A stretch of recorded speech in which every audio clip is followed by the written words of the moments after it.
শুনতে পাচ্ছ? সময় ফুরিয়ে যাচ্ছে, ক্যালেন্ডারের পাতা উল্টে যাচ্ছে, মাস পেরিয়ে বছর চলে যাচ্ছে, আর তুমি কি এখনো সেখানেই দাঁড়িয়ে আছো যেখানে গত বছর ছিলে? আচ্ছা, আজকে যখন তুমি এই ভিডিওটা দেখছো, আজ থেকে ঠিক 1 বছর পর তুমি নিজেকে কোথায় দেখতে চাও? তুমি কি এখনো সেই অজুহাতগুলোই দেবে যা তুমি 2024 বা 25-এ দিয়েছিলে, নাকি আজ থেকে তোমার গল্পটা বদলে যাবে? আজকের এই ভিডিওটি তোমার জীবনের মোড় ঘুরিয়ে দেওয়ার জন্য যথেষ্ট। যদি তুমি সত্যিই তৈরি থাকো নিজেকে পরিবর্তন করতে, আজ কোনো ফালতু কথা হবে না, আজ হবে নিজের সাথে নিজের যুদ্ধ। আজ থেকে আগামী 1 বছর হবে তোমার পুনর্জন্মের বছর। তুমি কি জানো তোমার সমস্যা কি? তোমার সমস্যাটা হলো তুমি ভাবো তোমার হাতে অনেক সময় আছে, তুমি ভাবো কাল থেকে শুরু করব, পরের মাস থেকে দেখবে ফাটিয়ে দেব। কিন্তু মনে রেখো ভাই, তোমার সেই কাল কোনো দিন আসেনি আর আসবেও না। 2026 সাল তোমার জন্য শুধু একটা সংখ্যা হতে পারে, আবার হতে পারে তোমার জীবনের শ্রেষ্ঠ বছর। গত কয়েক বছর হয়তো তোমার মনের মতো হয়নি, হয়তো তুমি হেরে গেছো, হয়তো তুমি অপমানিত হয়েছো, হয়তো ডিপ্রেশন তোমাকে গ্রাস করেছিল। কিন্তু এটা ভুলে যেও না, অতীত তোমাকে শেখানোর জন্য ছিল, আটকে রাখার জন্য নয়। তাই সব কিছুকে এবার পেছনে ফেলে দাও। কে তোমাকে ছেড়ে চলে গেছে, কে তোমাকে নিয়ে হেসেছে, আর কার কাছে তুমি ব্যর্থ হয়েছো, সব ভুলে যাও, সব।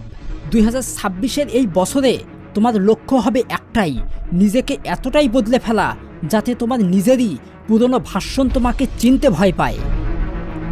তাই ছাড়ো এসব, এবার আয়নার সামনে গিয়ে দাঁড়াও। কার চেহারা দেখছো? একজন হার মানা মানুষের নাকি একজন যোদ্ধার? তুমি কি জানো তোমার বাবা মা তোমার দিকে তাকিয়ে কি আশা করে? তারা হয়তো তোমাকে মুখে কিছু বলে না, কিন্তু তাদের ক্লান্ত চোখের দিকে তাকিয়ে দেখেছো কখনো? তারা চায় তুমি সফল হও, তারা চায় তুমি নিজের পায়ে দাঁড়াও। তুমি কি এখনো সেই মানুষটি হয়ে থাকবে যে শুধু স্বপ্ন দেখে কিন্তু কাজ করে না? বন্ধু, 2026 সালে তোমার জীবন পরিবর্তনের চাবিকাঠি অন্য কারো হাতে নাই, এটা শুধুই তোমার হাতে।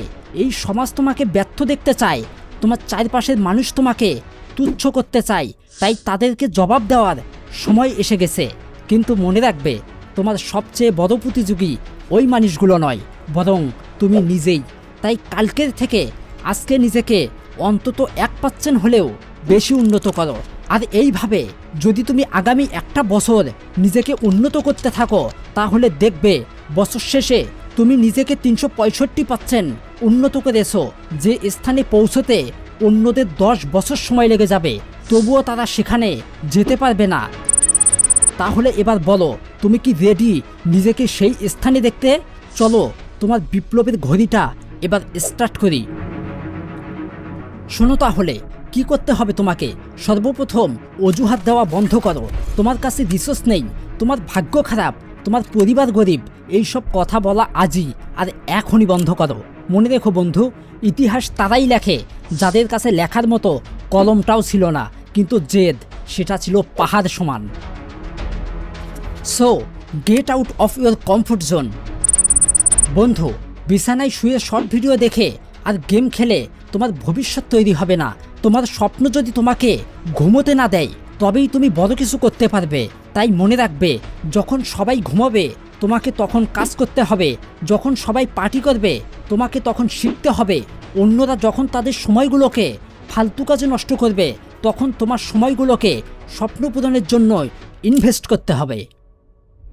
সাইলেন্ট অর্থ। দেখো ভাই, এই দুনিয়ার সব কিছুই ডাকাতি হয়।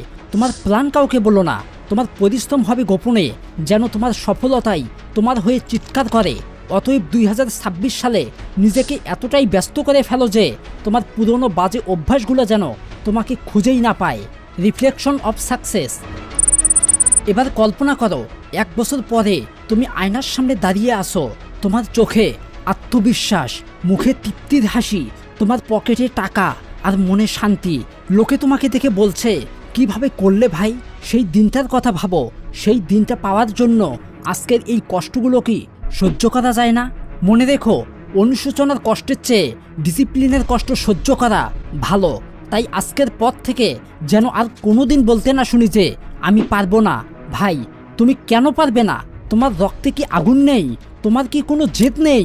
যদি না থাকে তবে আজই সেই আগুন জ্বালাও। 2026 সালের অনেকটা সময় চলে গেছে, তাই আর কোনোভাবেই দেরি করা যাবে না। এতক্ষণ বোঝানোর পরেও এখন এসে আবার এটা বলো না যে কাল থেকে করব। যদি এমনটা করো তাহলে এটাই হবে তোমার জীবনের আরও একটা বড় ভুল, যেটাকে কোনোদিনও তুমি ওভারকাম করতে পারবে না। তাই ক্যালেন্ডারের অপেক্ষা না করে যা করতে হবে তা আজই আর এখন থেকেই স্টার্ট করো। তোমার জন্য নতুন জীবন আজ থেকেই শুরু। যারা তোমাকে তুচ্ছ করেছিল তাদের জন্য তুমি হচ্ছ আগামীকালের উদাহরণ। সময় এখন তোমার, সুযোগ এখন তোমার সামনে। কলম তুলে নাও আর তোমার জীবনের নতুন অধ্যায় লেখা শুরু করো।